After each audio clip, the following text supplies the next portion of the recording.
Praise the Lord. கர்த்தருடைய பரிசுத்த நாமம் மகிமைப்படுவதாக. இன்றைய தியானம் நெகேமியா 7ஆம் அதிகாரம் மற்றும் 8ஆம் அதிகாரம். இந்த நாள் தியானத்திற்கான தலைப்பு, கர்த்தருடைய ஜனங்களுடைய அடையாளம் என்ன? இவன் ஒரு கர்த்தருடைய பிள்ளை என்று மற்றவர்கள் எதை வைத்து கண்டுபிடிக்க முடியும்? அநேக காரியங்களை நாம் சொல்லலாம். ஆனால் ஒரு மிக முக்கிய காரியம் என்னவென்றால் சந்தோஷம். இந்த சந்தோஷம் ஒரு தேவனுடைய பிள்ளைக்கு எங்கிருந்து வருகிறது என்றால் பரிசுத்த ஆவியானவர் மூலமாக வருகிறது. அதனால தான் ஆவியின் கனிகள் அன்பு, சந்தோஷம், சமாதானம் இப்படி நாம் வாசிக்கிறோம். அப்போ தேவனை பின்பற்றக்கூடிய நாம் ஒவ்வொருவருக்கும் சந்தோஷத்தை பரிசுத்த ஆவியானவர் கொண்டு வருகிறார். ஆனால் பரிசுத்த ஆவியானவர் எப்படி கொண்டு வருகிறார்? அநேக நேரத்தில் அது நமக்கு தெரியாமல் இருக்கும். ஆனால் இன்றைக்குள்ள தியானத்தில் பரிசுத்த ஆவியானவர் நம்முடைய இருதயத்தில் சந்தோஷத்தை எப்படி கொண்டு வருகிறார் என்று நாம் தியானிக்க போகிறோம். இந்த அதிகாரம் எப்படி துவங்குகிறது என்றால், இந்த ஜனங்கள் எல்லாரும் கேட்குறாங்க, எங்களுக்கு வேத புஸ்தகத்தை கொண்டு வாங்க, மோசே எழுதின நியாயப்பிரமாண புஸ்தகத்தை எங்களுக்கு வாசித்து காண்பீங்க, அது எங்களுக்கு வேணும், நாங்கள் தெரிந்து கொள்ள வேண்டும் என்று ஆசையாக அவர்கள் கேட்கிறார்கள். இப்படிப்பட்ட ஆசை நம்முடைய இருதயத்தில் எங்கிருந்து வருகிறது என்றால், இது பரிசுத்த ஆவியானவர் நமக்கு தரக்கூடிய ஒரு ஆசை. பரிசுத்த ஆவியானவர் மாத்திரம்தான் வசனத்தின் மேலே ஒரு விருப்பத்தை நமக்கு தர முடியும். இந்த இடத்துல இந்த ஜனங்களுக்கு வசனத்தின் மேலே ஒரு விருப்பத்தை பரிசுத்த ஆவியானவர் கொடுக்கிறார். நீங்களும் கூட வசனத்தை வாஞ்சையோடு இந்த நாளில் வாசிக்கிறீங்களா? அப்படின்னா ஆண்டவருக்கு நீங்கள் நன்றி செலுத்துங்க. அந்த ஒரு ஆசையை, விருப்பத்தை பரிசுத்த ஆவியானவர் தான் உங்களுடைய உள்ளத்தில் கொடுத்திருக்கிறார். உடனடியாக இந்த இடத்துல வேத பாரகனாகிய எஸ்ராவை அழைக்கிறார்கள். எஸ்ராவை அழைத்து எல்லாருக்கும் கேட்கும்படியாக வேத வசனத்தை வாசிப்பதற்கு ஒரு மரத்தால் செய்யப்பட்ட ஒரு பிரசங்க பீடத்தை உண்டு பண்ணுகிறார்கள். ஜனங்கள் எவ்வளவு நேரம் வசனத்தை கேட்கிறார்கள் தெரியுமா? 3ஆம் வசனத்தில் பார்க்கிறோம், காலை தொடங்கி மதியம் வரைக்கும் சுமார் 6 மணி நேரங்களுக்கும் மேல் ஜனங்கள் அப்படியே ஒரு இடத்துல வந்து நின்று கர்த்தருடைய வசனத்தை அப்படியே அவர்கள் கேட்கிறார்கள். கர்த்தருடைய வசனத்தை அவங்க கேட்ட உடனே வசனம் அவர்களுக்குள்ளால கிரியை செய்ய ஆரம்பிக்கிறது. அந்த இடத்துல அவங்க அப்படியே பாவத்தை உணர்ந்து அழுகிறார்கள். 9ஆம் வசனத்தில் நம்ம பார்க்கிறோம், அவர்கள் அப்படியே அழுறாங்க, துக்கம் கொண்டாடுறாங்க. ஐயோ, என்னுடைய வாழ்க்கை இப்படி பரிதாபமாக இருக்கிறதே என்று அவர்கள் உணர்ந்தவர்களாக அழுகிறார்கள். அப்போ அந்த நேரத்தில் எஸ்ரா, நெகேமியா இவர்களெல்லாம் ஜனங்களை பார்த்து சொல்கிறாங்க, இந்த காரியங்களை கர்த்தர் தான் செய்து கொண்டிருக்கிறார். அதனால நீங்கள் அழுது புலம்புவதை நிறுத்துங்க, சந்தோஷமாக இருங்க. ஏன்னா கர்த்தர் கிரியை செய்கிறார் உங்கள் நடுவில். இது அழுவதற்கு நேரம் இல்லை, நீங்கள் சந்தோஷமாக இருங்க என்று சொல்லி ஜனங்களை உற்சாகப்படுத்துகிறார்கள்.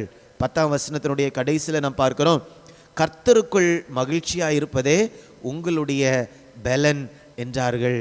இப்போ நம்முடைய பலன் எது? கர்த்தருக்குள்ளாக மகிழ்ச்சியாக இருப்பது. அந்த மகிழ்ச்சி எங்கேருந்து வருகிறது? கர்த்தருடைய வார்த்தையை கேட்கும்போது, தியானிக்கும்போது மாத்திரம்தான் வருகிறது. உடனே அடுத்த நாள் என்ன நடக்குதுன்னா, இந்த தலைவர்கள் எல்லாரும் திரும்பவுமாக வருகிறார்கள் எஸ்ராவின் இடத்துல. எங்களுக்கு இன்னும் அதிகமாக வேத வசனத்தை சொல்லிக் கொடுங்க என்று கேட்கிறார்கள். எஸ்ரா திரும்பவுமாக அவர்களுக்கு வசனத்தை, தலைவர்களுக்கு வசனத்தை சொல்லிக் கொடுக்கிறார். தலைவர்கள் என்ன பண்ணுறாங்கன்னா, வேத வசனத்தில் இதுவரைக்கும் அவர்கள் பார்க்காத காரியங்களை அவர்கள் பார்க்கிறார்கள். குறிப்பாக இந்த இடத்துல அவங்க பார்த்த காரியம் என்னவென்றால், 7ஆம் மாதத்தில் நாம் கூடார பண்டிகையை கொண்டாட வேண்டும். ஆனால் நம்ம ரொம்ப நாளாக, ரொம்ப வருஷங்களாக இந்த கூடார பண்டிகையை நம்ம கொண்டாடவில்லையே என்று அவர்கள் உணர்ந்து கொண்டுகிறார்கள். உடனடியாக அந்த நாள் வந்த உடனே அவர்கள் எல்லாரும் கூடாரங்கள் போட்டு அந்த பண்டிகையை ஆசரிக்கிறார்கள். கூடார பண்டிகை அவர்கள் எதற்கு கொண்டாட வேண்டும் என்று ஆண்டவர் சொல்லியிருந்தார் என்றால், வனாந்திரத்தில் மோசே மூலமாக ஆண்டவர் அவர்களை நடத்தி வரும்போது அவர்கள் கூடாரம் போட்டு தான் அங்கே தங்கியிருந்தாங்க. அற்புதமாக தேவன் அவர்களை 40 ஆண்டுகள் நடத்தினதை அவர்கள் தலைமுறை தலைமுறையாக நினைவு கூர்ந்து கர்த்தருக்கு நன்றி செலுத்த வேண்டும். அந்த காரணத்திற்காக இந்த கூடார பண்டிகையை அவர்கள் ஆசரிக்க வேண்டும் என்று தேவன் அவர்களுக்கு சொல்லியிருந்தார். ஆனால் பல ஆண்டுகளாக இவர்களுடைய மூதாதையர்கள் இந்த கட்டளைக்கு கீழ்ப்படியவே இல்லை.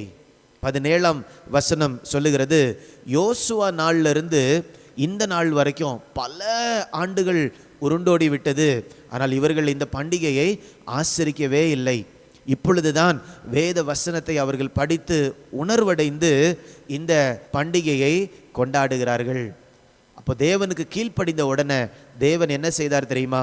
17ஆம் வசனத்தினுடைய கடைசி பகுதி, மிகுந்த சந்தோஷம் ஒவ்வொருவருடைய உள்ளத்திலும் உண்டாயிற்று.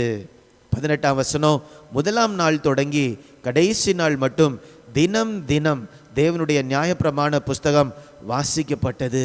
இப்போ தேவனுடைய புஸ்தகத்தை வாசிக்கிறார்கள், அதில் என்ன சொல்லியிருக்கிறது என்பதை அவர்கள் பார்க்கிறார்கள், உணர்வடைகிறார்கள். எந்தெந்த காரியங்களுக்கு நம்ம கீழ்ப்படியவில்லையோ அந்த காரியங்களுக்கு அவர்கள் கீழ்ப்படுகிறார்கள். அதன் விளைவாக தேவன் என்ன செய்கிறார்? அவர்களுடைய உள்ளத்தில் நல்ல ஒரு மகிழ்ச்சியை ஆண்டவர் கொடுக்கிறார். இப்படி தான் பரிசுத்த ஆவியானவர் நம்முடைய உள்ளத்தில் அவர் சந்தோஷத்தை கொண்டு வருகிறார். அப்போ ஒரு கிறிஸ்தவன் என்றால், தேவனுடைய பிள்ளை என்றால், நம்முடைய இருதயத்தில் மிகுந்த சந்தோஷம் காணப்பட வேண்டும். இந்த நாளில் இதை கேட்டு கொண்டிருக்கக்கூடிய அன்பானவர்களே, உங்களுடைய உள்ளத்தில் இப்படிப்பட்ட பரிசுத்த ஆவியானவர் கொடுக்கக்கூடிய சந்தோஷம் இருக்குதா? இன்னைக்கு நிறைய பேர் சுற்றி நடக்கக்கூடிய காரியங்கள் நல்லா இருந்துச்சுன்னா சந்தோஷமாக இருப்பாங்க. ஆனால் சுற்றி நடக்கக்கூடிய காரியங்கள் துக்கமாக இருந்ததுன்னா இருதயமும் துக்கமாக இருக்கும். ஆனால் பரிசுத்த ஆவியானவர் தரக்கூடிய சந்தோஷம் நம்முடைய சூழ்நிலையை பொறுத்தல்ல.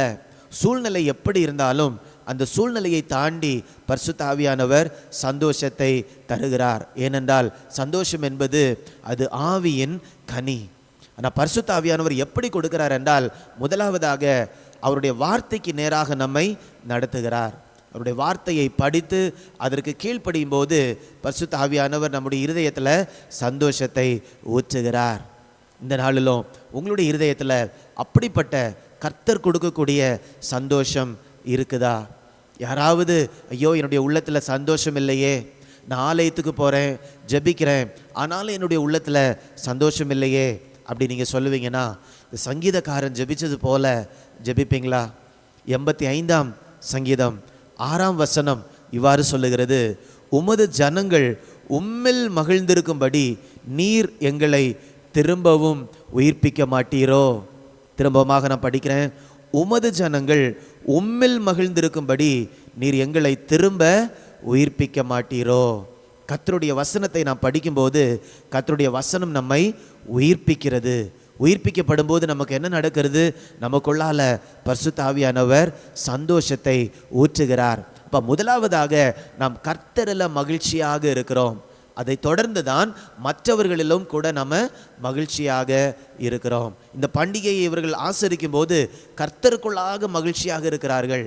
அதை தொடர்ந்து ஒருவருக்கொருவர் மகிழ்ச்சியாக இருக்கிறார்கள். இந்த நாளிலும் கூட மகிழ்ச்சி இல்லாமல் காணப்படுறீங்கன்னா இதுதான் ஒரே வழி.